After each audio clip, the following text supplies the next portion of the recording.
Hello everyone, welcome to my channel. This is Jay. Today I'm going to share with you my AMCAS activities section. So I applied to med school twice and it was accepted both times. And honestly, there weren't many differences in my applications.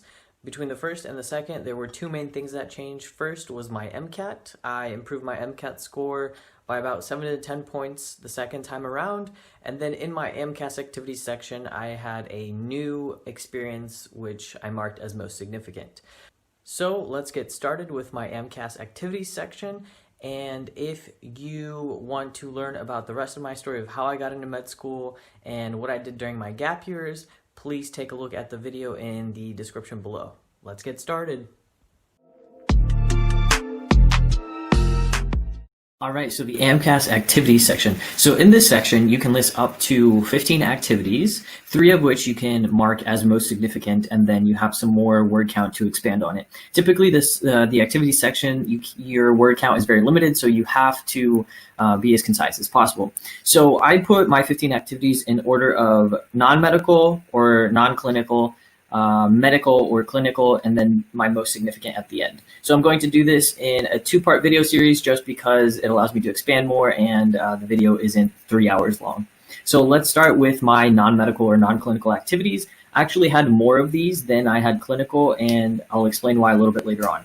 So one of the first things is during my undergrad, I really needed to make some money on the side to pay for my living expenses and just anything in general and my tuition. So I was a tutor and grader at Kumon Learning Center. This is a huge learning center chain all across the US. And during this time, I worked with children anywhere from age 2 to 18, and I would tutor them and teach them both English as well as math. So it would range anything from 1 + 2 = 3 all the way through calculus. And, during this time, I also had the chance to teach English to students that were learning English for the first time in their life. So some of the key takeaways here, if I were looking at this as an admissions committee, I can see that this is something that I did long term. So I was committed to it. This was something where I got to work with a variety of ages and a variety of backgrounds. So that's important to note that, this applicant has experience with a broad range of interaction with people. And then also I acknowledge that this experience has been enriching for me because I was able to cater to the different struggles and unique learning styles of students. So one mistake that I think people make in their activities section is that they just list what they did, but they don't always explain how it impacted them. So definitely, I would say spend some time explaining what this activity or experience meant for you and how it changed you or shaped you or what kind of impact it had on you. So after that, I had a lot of actually teaching and tutoring experience. I did biomedical engineering as my undergrad major, so I really loved teaching mechanics and biomechanics. It was something that I was really good at. And so I was a teaching assistant for several classes throughout my undergrad, and then I also ended up creating online video lectures, which was actually a lot of fun for me. I found that super nice to be able to do something creative alongside my studies.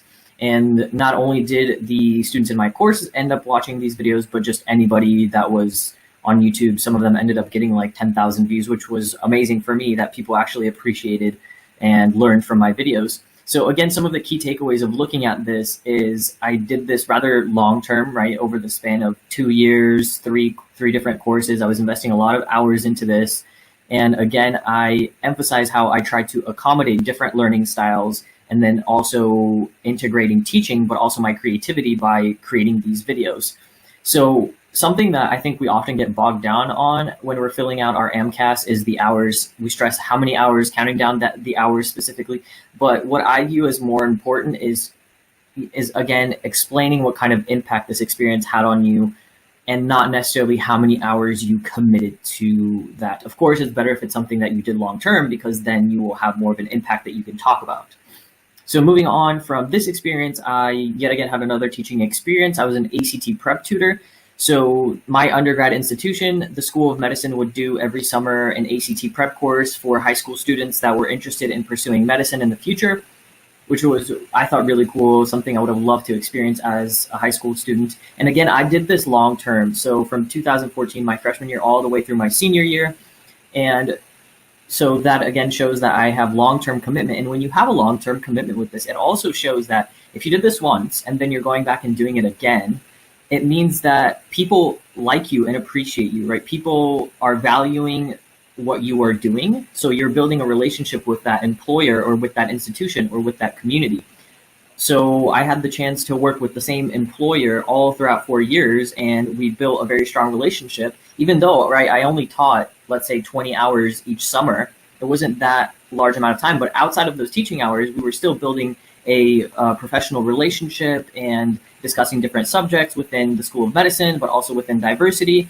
And so that really allows you then to later go back, and if you need a letter of recommendation, then you have built a rapport with this individual. So it is more likely that you will get a good letter of recommendation from someone who actually knows you because they've interacted with you over the past 4 years. So again, in this position, I explained how this position helped me, and I was able to create my own lesson plans, integrate icebreakers, and try to find engaging activities. And so my key takeaway here is, right, I am again engaging in creativity in teaching and trying to cater to different learning styles and to different individuals from different backgrounds.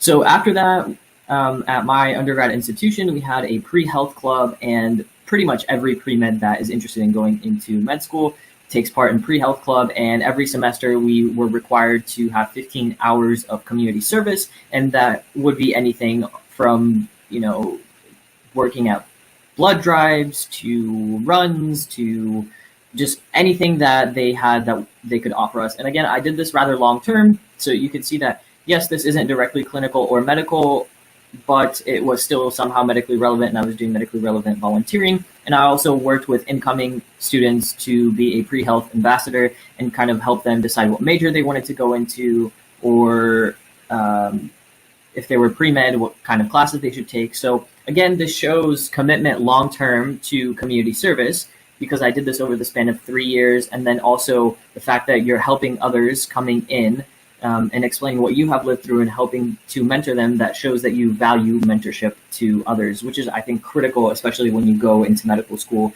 and you're looking at physicians that are your mentors, and then someday thinking about you will become that mentor to somebody else. So from there, one of my favorite extracurricular activities during my undergrad, I founded an organization called the Engineering Health Collaborative. So as a biomedical engineer, I was super interested in engineering and principles of engineering and building things, but I also loved medicine, of course. And I remember during my freshman and sophomore years, I was super frustrated with the curriculum in engineering. We were doing a lot of problem solving and math problems and doing things on paper, but we didn't really get to build anything. And as an engineer, that's what you want. You want hands-on, you want to build things, you want to feel like you're engaged, involved, and you want to see something, tangible, some final product. So I started this organization to gather other students who wanted to learn these skills like soldering or computer-aided design and 3D printing. So we basically worked with different projects. So at the same time, we got to be hands-on and build things and improve our own skills within engineering, but then engage with the community. So one of the projects that we worked on was trying to build a solar-powered cooking system to minimize deforestation in Haiti. Some other things, a buckle alert system that would prevent car fatalities of children. So something that would alert parents like, hey, you may have forgotten your child in the car, which, as ridiculous as it might sound, it does happen. You never know how distracted someone is or what's happening. And so a lot of just different little projects that were still somehow medically relevant and helping out the community, but at the same time helping us as engineers and students build our own skills and think outside the box, right? This isn't a class you have to follow. This isn't something that has a right or wrong answer. This is something that you just go with it and you learn as you go. So some of the key takeaways I would take if I was reading someone's application and I saw this is, this individual is engaging in leadership. They're taking initiative to improve the environment around them by starting this organization, because this is something that they want. This is a need that they want to fill. There's also the medical relevance still in some of these projects that they're engaging in. And again, thinking outside the box and creativity. So this is somebody who is probably a self-starter. So again, this was one of my favorite activities during undergrad, because it was something that was mine and something that I could see grow as we started from 0 people to 80 students and then over 100 students. So more and more people were interested, and as it grew, I became more and more excited that people were appreciating this. And again, you can see the long-term commitment, the hours, yes, but again, I don't want to stress the hours. It's just, it was over a big portion of my undergrad career. And then something else was, in my undergrad, we had an honors program. So I was part of the honors program. And after my freshman year, I became somewhat of a mentor or a leader within the program. So I would work with underclassmen that would come in and be a part of the honors program and help guide them and mentor them. And also I worked with an international partnership for immigrants that had just arrived and needed help studying for their English exams, or needed help finding an apartment and just assimilating into American life and university life. And again, to stress here that this is something that I did long-term over most of my undergrad career. And then the fact that I was working with, yes, underclassmen, but also with immigrants. So in the future, you will work with a variety of people in medicine, whether they be immigrants, whether they be from a different nationality, different race, different background in general. So this shows somebody is engaging with a different culture and trying to learn and help these people, and as well as the mentorship of the underclassmen and the immigrants.